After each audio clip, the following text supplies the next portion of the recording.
everyone, welcome to your very own Easily. This is Dr. Sudha, your mentor for biology. So हमारी आज की biology की class में we are going to complete our chapter the respiration in plants. ठीक है, already हमने बहुत कुछ डिस्कस किया इस चैप्टर में. हमने ये देखा कि कैसे जो फूड ऑक्सीडाइज मतलब ग्लूकोज का ऑक्सीडेशन होगा. पहले होगा partial oxidation in the process of glycolysis. कहाँ चलेगा वो प्रोसेस? साइटोप्लाज्म में सेल के. ठीक है, ग्लाइकोलाइसिस से क्या बना बेटा? Pyruvic acid. पायरुविक एसिड से बना एसिटाइल कोए और एसिटाइल कोए एंटर करता है क्रेब्स साइकिल में. क्रेब्स साइकिल से हम बनवाएंगे NADH2 एंड FADH2 और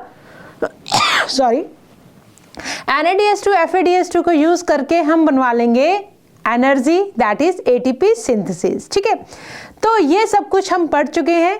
बेसिकली जो ये पूरा का पूरा प्रोसेस है दैट इज मतलब एक मेटाबॉलिक प्रोसेस है.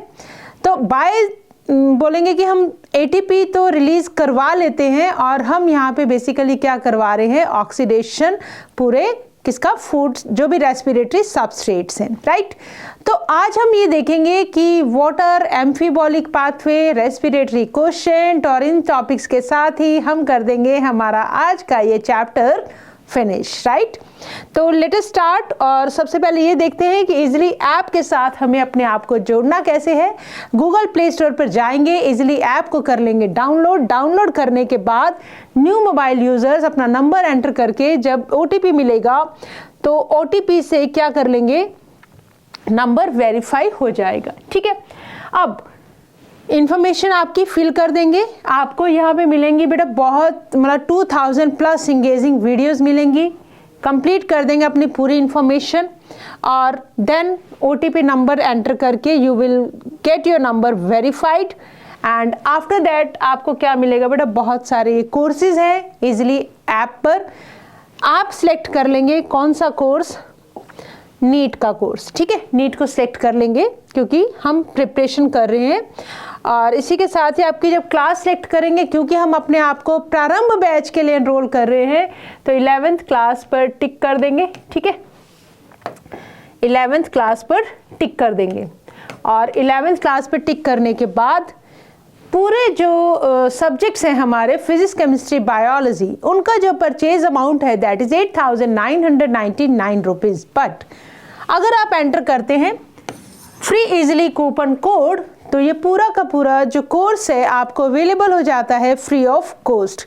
Not only engaging videos, you will also get DPP and annotated PPTs. ठीक है, तो जल्दी से आपको डाउनलोड कर लेंगे और हम स्टार्ट कर रहे हैं हमारा आज का chapter that is amphibolic pathways क्या होते हैं, रेस्पिरेटरी कोशेंट क्या होता है. ठीक है, चलो लेट अस स्टार्ट. देखो बेटा, सबसे पहले हमने ये देखा कि जो रेस्पिरेटरी सबस्ट्रेट है क्या होता है बेटा? ग्लूकोज को हमने देखा कि दैट इज मोस्ट प्रेफर्ड. क्यों? क्योंकि ऑक्सीजन का कंजम्पशन कम होता है उसको ऑक्सीडाइज करने में. But respiratory substrate can be fats, can be protein and even organic acids भी रेस्पिरेटरी सबस्ट्रेट हो सकते हैं. ठीक है, देखो हमने क्या पढ़ा बेटा? ग्लूकोज इज द फेवर्ड, सबसे ज्यादा फेवरेट जो सबस्ट्रेट है हमारा वो कौन है? Glucose for respiration. तो जितने भी कार्बोहाइड्रेट्स हैं सबसे पहले उनको हम कन्वर्ट करते हैं ग्लूकोज के अंदर. किसके लिए? फॉर रेस्पिरेशन के लिए. ठीक है, अदर सबस्ट्रेट भी रेस्पायर्ड होते हैं बट ध्यान रखेंगे नो डाउट फैट्स भी होते हैं, प्रोटीन्स भी होते हैं, but pure fats and pure proteins are never respiratory substrate. Fats क्या करेंगे बेटा? पहले ब्रेक डाउन करेंगे किसके अंदर? ग्लिसरॉल के अंदर और फैटी एसिड्स के अंदर उनको ब्रेक डाउन किया जाएगा. फिर फैटी एसिड्स क्या किसमें कन्वर्ट हो जाएंगे? They will degraded to acetyl CoA. देखो फैटी एसिड्स और जब ग्लिसरॉल बनेंगे तो इनसे dihydroxy acetone phosphate that is DHAP धाप बन जाएगा. ठीक है, अब आगे का रिएक्शन हमें पता है. फॉस्फोग्लिसरैल्डिहाइड इंटरकन्वर्टिबल है. फॉस्फोग्लिसरैल्डिहाइड से हम क्या बनवा लेंगे? पायरुविक एसिड, और यहीं से हमारा रिएक्शन शुरू हो जाएगा एसिटाइल कोए का, राइट. या क्या हो सकता है? जो हमारा एसिटाइल को है वो डायरेक्ट बन जाए। तो फैटी एसिड्स में ग्लिसरॉल और फैटी एसिड्स के अंदर ब्रेक करेंगे हम फैट्स को।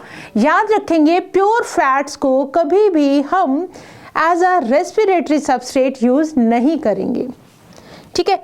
तो एसिटाइल कोए एंटर कर जाएगा सेम उस पाथवे में, और ग्लिसरॉल अगर देखो फैटी एसिड्स है तो डायरेक्ट एसिटाइल कोए बना के क्रेब्स साइकिल में एंटर कर जाएगा। ग्लिसरॉल जो है उसको हम कन्वर्ट कर सकते हैं, ग्लिसरॉल को कन्वर्ट किया डाईहाइड्रोक्सी एसीटोन फास्फेट, उससे क्या बना लेंगे पीजीएल, पीजीएल से आगे वही हमारा रिएक्शन पायरुविक एसिड और क्या बन जाएगा एसिटाइल कोए, फिर क्रेब्स साइकिल शुरू हो जाएगा, ठीक है, and enters the pathway. What about proteins? अब हमें पता है प्योर प्रोटीन्स को यूज नहीं कर सकते बेटा हम रेस्पिरेटरी सबस्ट्रेट, ठीक है। तो उसके लिए हमें प्रोटीन्स को ब्रेक डाउन करना पड़ेगा, किसके अंदर? अमाइनो एसिड्स के अंदर। कौन से enzyme? By proteases. Amino acids में हम इनको ब्रेक डाउन कर देंगे, राइट। और हर amino acid after deamination amine group हटाने के बाद एंटर करेगा pathway at some stages in the Krebs cycle और एज पायरुवेट और एज एसिटाइल कोए, ठीक है। तो जो अमाइनो एसिड्स हैं पायरुविक एसिड भी बना सकते हैं डायरेक्ट, ठीक है, और एसिटाइल कोए भी बना सकते हैं, राइट। और इस तरह से वो एंटर कर सकते हैं किसके अंदर? पूरे इस प्रोसेस में। बट मोस्ट फेवर्ड कौन सा होता है बेटा? That is carbohydrates, okay. जो रेस्पिरेटरी पाथवे है ना, जनरली देखो हमने क्या देखा, it is a catabolic pathway. हमने फ्रॉम द वेरी बिगनिंग से ही पढ़ा था बेटा कार्बन कार्बन बॉन्ड्स जो है वो ब्रेक डाउन होते हैं, राइट। देखो फैट्स का भी ब्रेक डाउन हुआ फैटी एसिड्स एंड ग्लिसरॉल में, तो ये क्या है बेटा? That is catabolic process. ऐसे प्रोटीन्स का ब्रेक डाउन हुआ अमाइनो एसिड्स में, that is also a catabolic process. तो अब क्या हो सकता है? तो it is catabolic pathway, but it also involves anabolism, so it is also involving anabolism. क्या आप एसिटाइल कोए से फैटी एसिड बनवा सकते हो? बिल्कुल बनवा सकते हो। डाईहाइड्रोक्सी एसीटोन फास्फेट से ग्लिसरॉल बनवा सकते हो? बिल्कुल बनवा सकते हो। ऐसे ही पायरुविक एसिड से अमाइनो एसिड्स भी बन सकते हैं, ठीक है। तो कहने का मतलब ये कि नॉट ओनली ब्रेक डाउन होगा बट यहाँ पर एनाबॉलिज्म भी देखा गया है, मतलब सिंथेसिस भी होगी। तो एक ये ऐसा पाथवे है, रेस्पिरेटरी पाथवे एक ऐसा पाथवे है जिसके अंदर both catabolism as well as anabolism चलता है, ठीक है। तो ऐसे पाथवे को जिसके अंदर दो तरह के मेटाबॉलिज्म चल रहे हैं, मतलब कैटाबॉलिज्म एंड एनाबॉलिज्म, इनके लिए बेटर है हम वर्ड यूज करें एम्फीबॉलिक पाथवे, ठीक है। So it is better called as an amphibolic pathway। देखो फैटी एसिड्स ब्रेक डाउन किया बेटा एसिटाइल कोए में before entering the respiratory pathway, but जब ऑर्गेनिज्म को जरूरत होती है फैटी एसिड्स बनवाने की तो एसिटाइल कोए अपने आप को इस पाथवे से विड्रॉ कर लेता है और फिर से फैटी एसिड्स बन जाती हैं, ठीक है। Similarly breakdown and synthesis of protein respiratory intermediates are used, ठीक है। तो जब हमने ब्रेकडाउन किया और ऐसे ही हम जब सिंथेसाइज करेंगे प्रोटीन्स को तो हम अमाइनो एसिड्स भी बनवा सकते हैं दोबारा से, राइट। तो इसीलिए इसको क्या बोलते हैं बेटा? एम्फीबोलिक पाथवे, राइट। चलो अब इसके बाद हमारे पास एक और टॉपिक है that is respiratory quotient. Respiratory quotient का सिंपल सा मतलब ये है कि कितने अमाउंट की कार्बन डाइऑक्साइड रिलीज होती है और कितना अमाउंट ऑक्सीजन का कंज्यूम होता है, मतलब volume of carbon dioxide evolved upon volume of oxygen consumed. जितनी कार्बन डाइऑक्साइड रिलीज होगी पूरे प्रोसेस के टाइम में, कितनी ऑक्सीजन ऑक्सीडेशन के प्रोसेस में यूज हो गई, अगर हम उनका रेशियो ले लेंगे that is respiratory quotient. It is the ratio of volume of carbon dioxide evolved to the volume of oxygen consumed in respiration, ठीक है।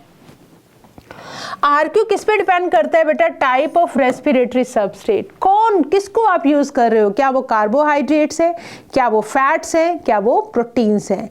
मोस्ट जो कॉमनली यूज्ड होता है दैट इज कार्बोहाइड्रेट्स। कार्बोहाइड्रेट्स को ग्लूकोज में convert करके that enter into respiratory pathway, but fats too can be use, जैसे कि हमने अभी अभी देखा, राइट। फैट्स के बाद किसका नंबर आता है बेटा? प्रोटीन्स का। रेस्पिरेटरी अगर क्वोशिएंट को हम देखना चाहें रेस्पिरेटरी सबस्ट्रेट के फॉर्म में, ठीक है। प्रोटीन्स को ना सबसे लास्ट में यूज़ किया जाएगा, क्यों? क्योंकि वो मेटाबॉलिक पार्ट है, तो मेटाबॉलिक स्ट्रक्चर्स पार्ट है। आरक्यू अगर हम बात करें कार्बोहाइड्रेट की, इट इज़ 1। क्यों? क्योंकि equal amount of carbon dioxide oxygen involved and consumed respectively. जैसे कि हमें पता है रिएक्शन ग्लूकोज प्लस 6 ऑक्सीजन, कितने कार्बन डाइऑक्साइड निकली बेटा? 6 कार्बन डाइऑक्साइड, ठीक है। 6 कार्बन डाइऑक्साइड निकली और 6 वाटर मॉलिक्यूल यूज होकर एनर्जी, तो आरक्यू देख लो 6 carbon dioxide upon 6 oxygen is equal to 1। तो याद रखेंगे कार्बोहाइड्रेट्स का रेस्पिरेटरी कोएफिशिएंट कितना होता है? 1, राइट।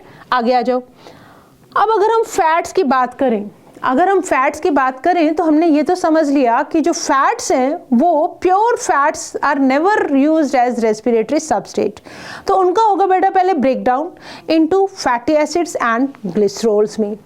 तो फैट्स के लिए जो आरक्यू है that is less than 1। Calculation करते हैं, हम एक फैटी एसिड को लेते हैं, फैट्स को नहीं लेना, फैटी एसिड को ले रहे हैं। फैटी एसिड हमने लिया बेटा ट्राइपामेटिन, जिसका फॉर्मूला होता है आपके पास C51H98O6, C51H98O6। 145 ऑक्सीजन के मॉलिक्यूल कंज्यूम होते हैं इसको ऑक्सीडाइज करने में, 102 कार्बन डाइऑक्साइड इवॉल्व होती है, ठीक है। 98 वाटर मॉलिक्यूल आ गए आपके पास, और साथ में क्या आ गई बेटा? एनर्जी आ गई। क्वेश्चन का फार्मूला क्या है? जितनी कार्बन डाइऑक्साइड इवॉल्व हुई है प्लस ऑक्सीजन कितनी कंज्यूम हुई है। तो जब आप 102 कार्बन डाइऑक्साइड 15 ऑक्सीजन से जब डिवाइड करेंगे तो हमारे पास ये आ जाएगा रेशो कितना? 0.7, मतलब इट इज लेस देन 1। तो याद रखना है respiratory coefficient for fats is less than 1, carbohydrates के लिए इट इज 1, ठीक है, और प्रोटीन्स के लिए होता है बेटा 0.9, that is also less than 1। तो कार्बोहाइड्रेट्स को इसीलिए ज़्यादा यूज़ किया जाता है बिकॉज इसके अंदर ऑक्सीजन का कंजम्पशन क्या है? कम है, राइट। उसके बाद फैट्स, फिर उसके बाद क्या आते हैं? प्रोटीन्स।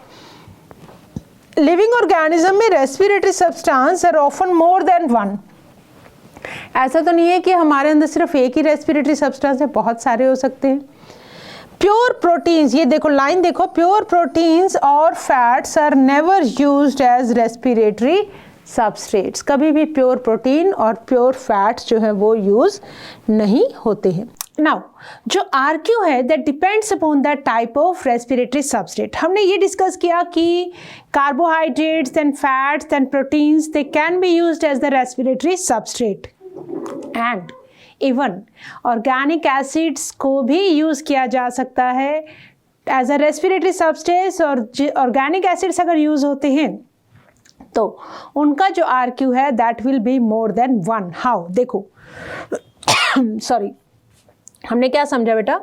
हमने ये समझा कि जो आरक्यू है that depends on the type of respiratory substrate. But अगर मैं बात करूं अब कैंप प्लांट्स की, कैंप प्लांट्स के अंदर आपको पता है कि दिन के टाइम उनके स्टोमेटा क्लोज रहते हैं due to high carbon dioxide concentration, ठीक है। ड्यूरिंग डे टाइम कैंप प्लांट्स के अंदर during day time organic acids को यूज किया जाता है एज आर रेस्पिरेटरी सबस्टेंस। देखो कार्बन डाइऑक्साइड कंसंट्रेशन इंक्रीज हो जाएगी जब स्टोमेटा क्लोज रहेंगे, तो that will lead to acids बनेंगे बेटा, मैलिक एसिड्स, ऑक्सैलोएसिटिक एसिड है ना, एसिड फॉर्मेशन। और आपको पता है कि the stomata they get closed, stomata closed in acidic pH. Stomata जो है एसिडिक पीएच में क्लोज हो जाते हैं ड्यूरिंग डे टाइम। ऐसा प्लांट्स क्यों करते हैं? We have already understood in photosynthesis कि फोटो रेस्पिरेशन को रोकने के लिए क्या करते हैं? कार्बन डाइऑक्साइड को अपने अंदर स्टोर करते हैं, ठीक है। तो देखो ये क्या है बेटा? मैलिक एसिड, मैलिक एसिड बन गया। कार्बन डाइऑक्साइड का से हमने देखा हुआ है जब हमने कैंप प्लांट्स पढ़े थे, that carbon dioxide converted into acids, right. तो C4H6O3 that is malic acid, oxygen के साथ जब रिएक्ट करेगा तो हमारे पास बनेंगे बेटा 4 कार्बन डाइऑक्साइड। तो अब अगर आप रेस्पिरेटरी क्वेश्चन निकालेंगे तो 4/3 1.33 किसका रेस्पिरेटरी क्वोशिएंट आ जाएगा? मैलिक एसिड का, and it is more than 1। और अगर हम ऑक्सैलोएसिटिक एसिड की बात करें तो ऑक्सैलोएसिटिक एसिड का जो ऑक्सैलिक एसिड का जो RQ है दैट विल बी सबसे ज़्यादा, मैक्सिमम होता है कितना? 4 कार्बन डाइऑक्साइड रिलीज होती है एक ऑक्सीजन के कंजम्पशन पे, that is a maximum RQ। सो यहाँ से हम देख सकते हैं कि कैम प्लांट्स के अंदर क्या होता है, वो क्या करते हैं बेटा? ऑर्गेनिक एसिड्स को यूज करते हैं, जिसकी वजह से कार्बन डाइऑक्साइड प्रोडक्शन इंक्रीज हो जाता है, स्टोमेटा क्लोज हो जाते हैं, और जिसकी वजह से फोटो रेस्पिरेशन भी डिक्रीज हो जाता है। ठीक है, ये इनकी एक अडाप्टेशन है फोटो रेस्पिरेशन से अपने आप को बचाने की, राइट। पर देखो रात के टाइम क्या होगा बेटा? रात के टाइम स्टोमेटा ओपन रहेंगे, at night stomata will be opened, but ये जो स्टोमेटा है इनसे कार्बन डाइऑक्साइड नहीं निकलेगी। रात के time CAM plants carbon dioxide release नहीं करते हैं, ये बात हमें पता है, और जितनी भी ऑक्सीजन बनेगी that is converted into malic acid, मतलब जितने भी कार्बन डाइऑक्साइड बनेगी that will be converted into malic acid. So RQ कितना हो जाएगा बेटा? कार्बन डाइऑक्साइड 0, रात के टाइम जरा सा भी कार्बन डाइऑक्साइड यूज नहीं हो रहा, ठीक है, तो ऑक्सीजन भले कितनी भी कंज्यूम होती रहे, अल्टीमेटली जो RQ आएगा वो कितना आ जाएगा? 0 आ जाएगा। तो आपसे कोई पूछे कि रात के टाइम पे कैम प्लांट के अंदर RQ कितना होगा, तो आप बोलेंगे 0। क्यों? क्योंकि स्टोमेटा दिन के टाइम क्लोज रहते हैं, रात के टाइम खुलते हैं, बट कार्बन डाइऑक्साइड पूरी की पूरी यूज हो जाती है एसिड्स बनाने में, राइट। तो at night RQ in CAM plants कितना होगा बेटा? 0, बिकॉज कोई भी कार्बन डाइऑक्साइड बाहर नहीं आ रही है, तो इस बात का ध्यान रखेंगे। ऑर्गेनिक एसिड का RQ is more than 1। Oxaloacetic acid का RQ अगर हम निकालेंगे ऑक्सैलिक एसिड का, दैट इज मैक्सिमम। रात के टाइम स्टोमेटा ओपन रहते हैं, बट कैम प्लांट्स के अगर RQ की बात की जाए तो रात के टाइम कैम प्लांट्स के अंदर RQ क्या रहेगा? 0। ठीक है, ओके। अब अगर मैं बात करूं, ये बातें क्योंकि हमारी NCERT में नहीं है फिलहाल इस चैप्टर के अंदर, बट हमें इनको डिस्कस करना चाहिए सो दैट हमारी जो अंडरस्टैंडिंग है वो और अभी अच्छी हो सके। एनारोबिक रेस्पिरेशन की अगर हम बात करें, वहां तो ऑक्सीजन होती ही नहीं है, तो अगर आपसे पूछ ले जाए what is the RQ in anaerobic respiration, तो आप बोलेंगे एन कार्बन डाइऑक्साइड कितना भी रिलीज होता रहे, जब ऑक्सीजन ही नहीं है तो 0 है, तो दैट मीन्स इन्फिनिटी। तो इन्फिनिटी आंसर कब आएगा? जब एनारोबिक रेस्पिरेशन होगा। सो अब अगर हम एक समरी बनाने की कोशिश करें तो RQ of CAM in night कितना होगा बेटा? 0। During day more than 1। Carbohydrates का 1, प्रोटीन्स का लेस देन 1, फैट्स का लेस देन 1। तो RQ किसका सबसे ज़्यादा है? ऑक्सैलिक एसिड का। तो ऑर्गेनिक एसिड्स भी यूज हो सकते हैं फॉर RQ, ठीक है। अच्छा, अब अगर आपसे एक क्वेश्चन और पूछ ले जाए what is the RQ of fatty seeds, तो उसमें ध्यान रखेंगे बेटा जर्मिनेशन के टाइम पर जो भी फैटी सीड्स हैं वो क्या यूज करते हैं? फैट को स्टोर करते हैं, और हमें पता है कि फैट्स का जो RQ है that is less than 1, that is 0.07 भी आप बोल सकते हो, राइट। तो इस बात को भी याद रखेंगे जर्मिनेशन के टाइम पर। बट ऑन मैचुरेशन पे क्या होगा बेटा? सीड जब मैच्योर बन जाएगा तो प्लांट फोटोसिंथेसिस तो करेगा ही, तो फोटोसिंथेसिस के अंदर ग्लूकोज बनेगा, और ग्लूकोज से क्या बनता है बेटा? Converted into fats. तो यहाँ पे जो RQ होगा दैट विल बी मोर, और जैसे ही ग्लूकोज से फैट बनता है ना that will release oxygen, therefore RQ is more than 1। तो क्वेश्चन यहाँ पे बहुत ध्यान से पढ़ना होगा। फैटी एसिड्स ऑन जर्मिनेशन पूछा तो लेस देन 1, ऑन मैचुरेशन पूछा तो मोर देन 1 बोलेंगे, राइट। तो इसी के साथ ही अब हम स्टार्ट करते हैं हमारे क्वेश्चंस। क्वेश्चन की बात, तो इसी के साथ ही छोटा सा टॉपिक था हमारा, और आज हमने फिनिश कर दिया हमारा पूरा चैप्टर रेस्पिरेशन इन प्लांट्स। कुछ क्वेश्चंस के आंसर देंगे, उसके बाद द अल्टीमेट रेस्पिरेटरी सबस्ट्रेट जो यील्ड करता है एक maximum number of ATP molecule, कौन रिलीज करता है बेटा? ग्लूकोज, ठीक है, दैट इज ग्लूकोज से मैक्सिमम एटीपी नंबर प्रोड्यूस होंगे, ठीक है, ओके। देन आ जाओ बेटा, which of the following biomolecule is common to respiration mediated breakdown of fats, carbohydrates and protein? Biomolecules common to, हाँ, फैट्स के लिए, कार्बोहाइड्रेट्स के लिए, प्रोटीन्स के लिए कौन सा रेस्पिरेटरी जो mediated breakdown of fats and which of the following biomolecule is common? तो यस, हमने ये देखा फैट्स को ब्रेक करो, चाहे कार्बोहाइड्रेट्स को करो, चाहे प्रोटीन्स को करो, अल्टीमेटली जो हमारे पास एसिटाइल कोए तो बनता ही है, जो किसमें एंटर कर जाता है? क्रेब्स साइकिल में, ठीक है। आपने फैट्स का ब्रेकडाउन भी देखा, आपने प्रोटीन्स का भी देखा, तो एसिटाइल कोई तो हमारे पास एक बना ही था। आगे आ जाओ, RQ value of tripalmitin, what is this? This is fatty acid, this is fatty acid, तो इसकी वैल्यू हमने अभी भी देखी, दैट इज 0.7, तो सी आंसर हो जाएगा। देन आ जाओ बेटा, हाँ, aerobic respiratory pathway is appropriately termed amphibolic, इनको हम क्या बोल देते हैं? Amphibolic pathway. देन आ जाओ नेक्स्ट क्वेश्चन, कौन सा apparatus है that is used to measure the rate of respiration and RQ? नाम से समझ में आ रहा है बेटा, इट इज रेस्पायरोमीटर। ऑक्सीनोमीटर हम यूज करेंगे बेटा ग्रोथ को मेजर करने के लिए, ठीक है, और मैनोमीटर हम यूज करेंगे प्रेशर के लिए, और पोटोमीटर हम देखते हैं वाटर को मेजर करने के लिए, राइट। तो ये हम नेक्स्ट चैप्टर के अंदर यूज कर सकते हैं। विद दिस हमने कर दिया है हमारा आज का chapter complete, that is respiration in plants. We have already completed the complete chapter.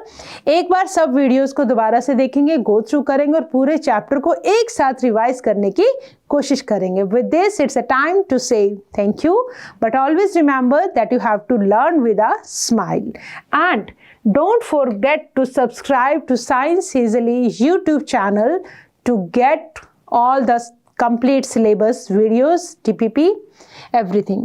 And always remember that you have to learn with a smile.